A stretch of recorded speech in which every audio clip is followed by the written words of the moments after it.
الراجل اللي بيدافع عن واحد متحرش، احب ابشرك وانورك ان انت جواك متحرش صغنون مستني ياخد فرصته، ودفاعك عن المتحرش ما هو الا دفاع عن رغباتك المكبوته.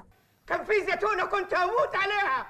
فخلي بالك والحق نفسك قبل ما الفكرة المريضة دي تسيطر عليك وتتحول لفعل وسلوك على أرض الواقع. وخلي بالك بقى ان القانون دلوقتي مش بيهزر خالص في القضايا اللي زي دي، فأقل حاجة هتلاقي نفسك لابس سنتين وغرامة وقصة كبيرة قوي سعادتك. يا ابني انت كحيان، انت كحيان يا محمد.